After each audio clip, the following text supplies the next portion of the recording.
Welcome to another fast-paced edition of Rampage Pro Wrestling, and this could be called the championship edition of Rampage Pro Wrestling. You're certainly right on that, but what a week we had last week. We had 8-man tag team action. Dark City Fight Club, Usual Suspects, victorious over Jimmy Rave, approved. And that brings us back to this week. We also had a first round NWA Rampage Pro Wrestling Tag Team Title Tournament match with Hot Like Lava advancing to the second round in a tremendous match with the 704 team of Caleb Conley and Cedric Alexander.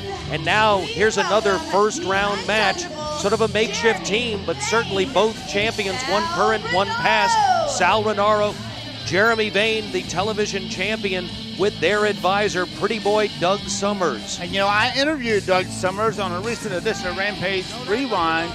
And this guy, certainly a legend, we can't take that away from him, trained by former NWA World Champion Handsome Harley Race.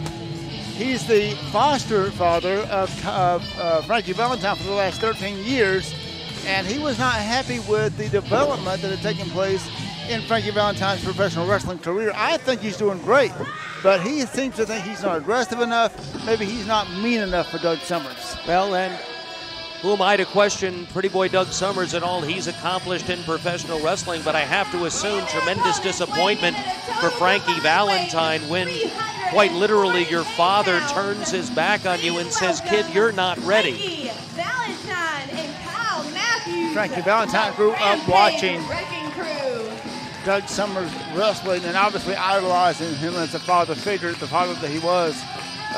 And I guess this is his fathering that he's doing by slapping the man in the face, telling him that he's not a good wrestler, that he's not listening to him.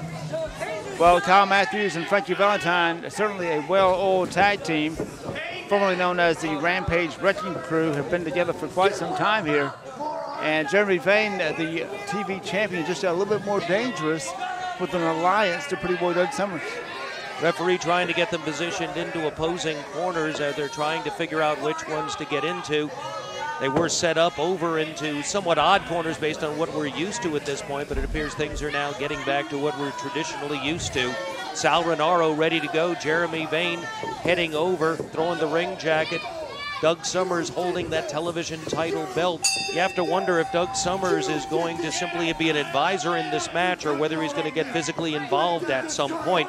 And remember, this is the first round for the NWA RPW Tag Team Championship, which was vacated when the Usual Suspects became NWA World Tag Team Champions. Slugfest between Kyle Matthews and Sal Rinauro. Well, we have to remember what happened at Memorial Mayhem. Kyle Matthews looked to be all but victorious over a bloodied and very beaten up Jimmy Rave inside the steel cage. Sal Rinauro, the general manager, was the special enforcer at ringside at that door.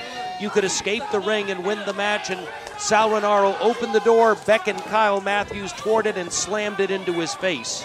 And when he did that, he also slapped the face of every fan and every other wrestler that's on the right side in the dressing room. And he turned his back on Rampage Pro Wrestling and certainly tossed in Kyle that cage match. Well, this also ups the ante for Kyle Matthews. He's had a long-running feud with Jimmy Rave, the head of the Jimmy Rave approved team, but now Sal Rinauro turning his back on Kyle Matthews too. And Kyle Matthews now has two what were close friends having abandoned very much that kind of personality in this match. Frankie Valentine being turned on by his father and Sal Rinauro turning on Kyle Matthews. Everyone has betrayed the other half of the team here. And then there's Jeremy Vane, a man no one likes. And he is the untouchable side headline now. Tag is made there by Valentine. And where does Jeremy Vane go? Out of the ring, down to the floor. Doug Sommers over calmly explaining it to him. Vane panicked getting out of the ring when he saw Frankie Valentine coming in. Doug Sommers saying, "Come on if you want a piece of me." And don't you know, Valentine would like nothing more than to grab a hold of Sommers and repay him for what he gave him, but even more than that, to pin Jeremy Vane and prove to him that he is the man that he says he is. Got to remember, this is a tag team title tournament. Who better to have in your corner than Pretty Boy Doug Sommers, multi-time AWA tag team champion, world tag team champion with the Playboy Buddy Rose. Buddy Rose. By the way, Buddy Rose also famous for the blow-away diet. Yes, he blew it right away, and may he rest in peace. Hard punch that time, and again, blocked there by Valentine. Valentine's a man on a mission here. If he ever wanted a man more than he wants Jeremy Vane, I don't know who it will be. Well, Gordon Soley, we often quote, he even said he's the kind of man that will take on a buzzsaw and give it the first 2 rounds. Full-on twist now by Kyle Matthews. Tag is made. Gordon Soley will be honored, by the way. The Harley Heroes at the NWA Fan Fest in Atlanta. Join us August 4th, 5th, 6th, and 7th at the Airport Marriott. Terry Funk, Dory Funk Jr., Stan Hansen, lots of top stars there in Atlanta, and RPW will be there as well. Very much so. We're going to have a presence there with all of the Rampage stars. Understand, Ben, that you're going to be there. By the way, fans, Ben Masters also being honored in the state of Georgia, being inducted to one of the Georgia Wrestling Hall of Fames coming up very soon. Great honor to be inducted by an old friend of mine, Ray Lloyd, known as Glacier, and WCW rings. And of course, we want to invite all the fans. Also, Coach Buzz Stern. Yes, he was. NWALegends.com is where they can get tickets for the NWA Legends Fan Very Fest. much so. And, you know, we're talking about Gordon Soley. Fans that happen to have been here for that recent Memorial Mayhem show might have been lucky enough to get one of those special Gordon Soley trading cards. Absolutely. And on the back of the card, Ric Flair and Bob Backlund from their famous battle, WWF versus NWA, which you may remember took place at the Omni Atlanta. Very much so. Those opportunities back in the day were very, very few and far between when you saw the world champions for the various promotions, each that feuded against the other, getting together. Those were those special opportunities that rarely came about. And several former NWA world champions will be at FanFest, and Roddy Piper's just been added to the list of I had heard about that. FanFest. And now it's on the ropes now. Jeremy Vane, arm whip. Kyle comes off, struts the clothesline. Tully Blanchard and Baby Doll will be there. Absolutely, and there are some more surprises coming up, I understand. Even Boogie Woogie Man Jimmy Valiant's former wife, Big Mama's coming. Oh my God. To FanFest. Tag is made. Frankie Valentine's in with an elbow. Pounding away now to the head. And you see that it's not just a wrestling match for Frankie Valentine, so much more. You got the RPW television, the RPW tag team title on the line in this tournament. You've got the fact that this is the RPW television champion, and the fact that Pretty Boy Doug Summers is at ringside. So much must be going on in the mind of Frankie Valentine right now. Well, and if Frankie Valentine, let's say they can win this match, advance in the tournament, so they would face Hot Like Lava on the 29th at our big show here, the one where we have Luke Gallows coming in. That could be possible, but what if he pinned the television champion to advance in that? Not only would they be in the finals of the tournament, but he clearly would have to get a shot at that television title. We'll remind the fans, whenever you see pro wrestling, be sure it says Rampage Pro Wrestling for the very best in Middle Georgia wrestling. You know, a lot of people claim to be wrestlers, and we have a lot of legends who maybe wrestle past their prime, but right here at Rampage, we bring you the very best young stars, as well as legends who we highlight in the way they should respectfully be treated here. Very much so. That's one of the reasons we're supporting that NWA Legends Fan Fest as we are. Give fans the opportunity to meet those legends, to be able to talk to them and to reminisce with them about those glory days that we remember so well of those people back when they were wrestling and successful in the 60s, the 70s, and the 80s. But here we are in 2011. It's no longer 1980. And what you want to see are the up-and-coming stars, the stars of the future. Wait a minute. Doug Summers taking advantage, slaps his son right in the face. And that's a star of the future. He's slapping right there. And now it is Sal Rinauro throwing the man out down to the side, where Pretty Boy Doug Summers is putting the boots to his own son. Well, one boot. That is betrayal at its finest. He place kicked him and just chops him right there. If there's two men that ever betrayed anyone, they're standing right there around that ring right now. Doug Summers and Sal Rinauro. If Frankie Valentine were a younger man, this would be called child abuse. And now it's the champion tossing Valentine back in. Valentine now being worked over by three men, not just one. By the way, we were speaking of the NWA North American tournament coming up, that match coming up tonight, J-Rod against Corey Hollis in that first round match just a little while ago. And it was supposed to be Mike Posey taking on Kyle Matthews at NWA Pro South. Posey ended up having to do a commitment with Total Nonstop Action Wrestling, and Chip Day took his pace. Kyle Matthews advanced to the second round in the NWA North American title tournament. And that is something that's taking place all across the NWA territory, is that correct? Very much so. In fact, Ace Rockwell, another tremendous athlete, was victorious up at NWA main event over Christian Haim. And Sean Tempers was victorious over Caprice Coleman at NWA Anarchy at a recent program. Tempers, in fact, will be facing the winner of the J-Rod Corey Hollis match at an upcoming show. Hard blow that time by Valentine, trying desperately to fight away. He needs to make that tag. Wrong corner there.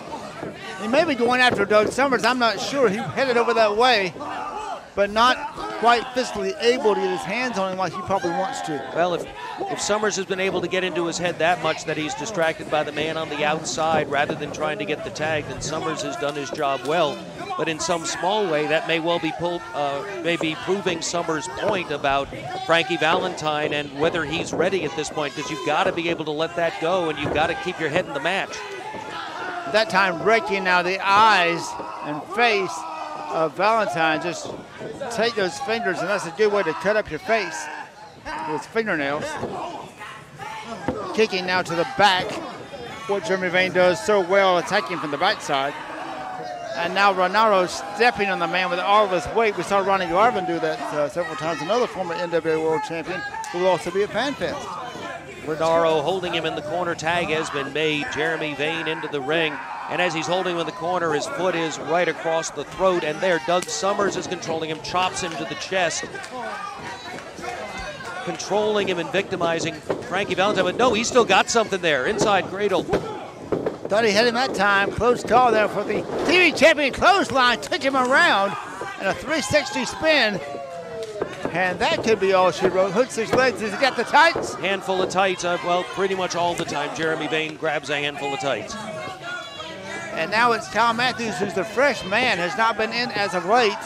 Would love to make that tag to a much-needed Frankie Valentine, but has not been able to make that tag thus far, being stopped with a front chancery there by Jeremy Vane.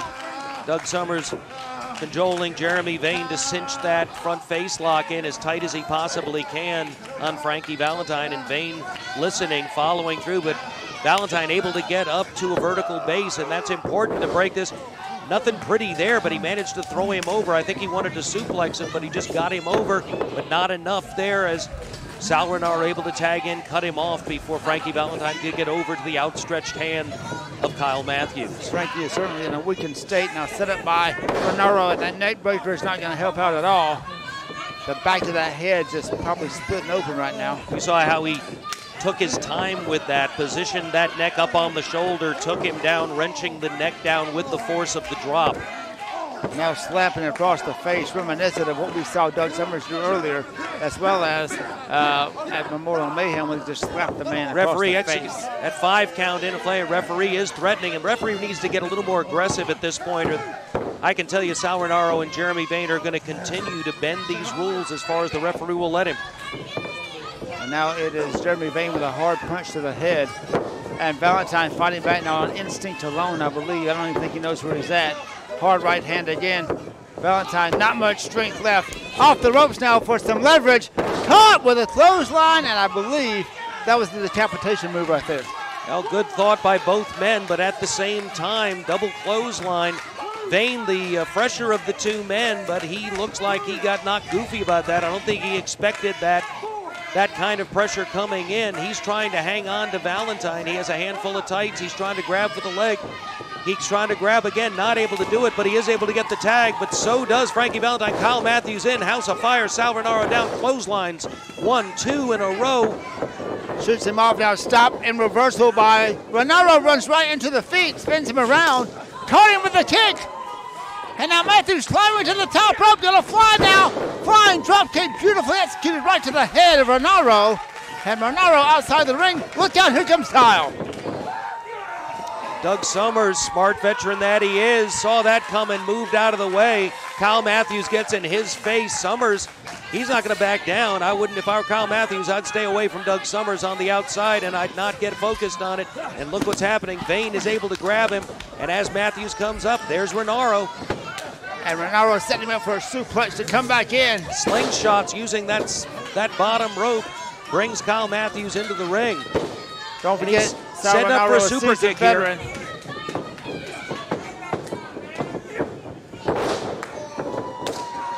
Slurpee kick. Kyle Matthews took him out that time. Didn't have him. 1, 2. He had him, but in for a save is Jeremy Vane. Like you, I thought that was it right there, and I'm pretty sure from Sal Rinauro's perspective, that was it. But Jeremy Vane in at the last second. Double arm whip. There's a tag. I don't think either tag. man has seen that, but the referee did. Blind tag right now, and Rinauro doesn't know that the legal man is right there. Vane, meeting of the minds, roll up right there with a slight bridge on it. He's got him. Tag got him. Rolled him up. 1, 2, 3. And maybe he sent a message to that foster dad of his, Doug Summers, the winner, Frankie Valentine, and Kyle Matthews, the Rampage Wrecking Crew. Frankie Valentine And they will advance now in the tournament. Last week, we know, Hotline Lava advanced, so that means they'll face this team in the finals for the RPW Tag Team Championship. Very much so, and you can look at the expression on Doug Summers' face. He's incredulous that this happened and that his foster son was responsible. Look at them. He's just staring a hole into him as he leaves there. I'm sure that Sal Rinauro and Jeremy Vane are not going to get a congratulations and a handshake from Doug Summers right here. And there he is holding that belt because that's really what he wants, that TV title. And who knows, that may be next in his future. But his next stop's going to be for the RPW Tag Team title next week on this program. Hot like lava. It's going to be great. 29th, if you're watching this show, you're going to want to be here for that, for Luke Gallows, for all of the tremendous action. May 29th, 2 p.m. Super Sunday of Wrestling, 2 o'clock at Johnny G's in the ring now. A little argument maybe, disagreement, so to speak, between Doug Summers and Sal Rinauro, the general manager. And Doug Summers not happy at all with the outcome of that match. It looks like they're going to take this discussion to the back, but you can see the expression on Sal Rinauro's face. None too happy at Camper fans. We'll be right back. We're going to take a little break right now, and we'll return in just a moment. Corey Hollis takes on J-Rod, first round NWA North American title tournament.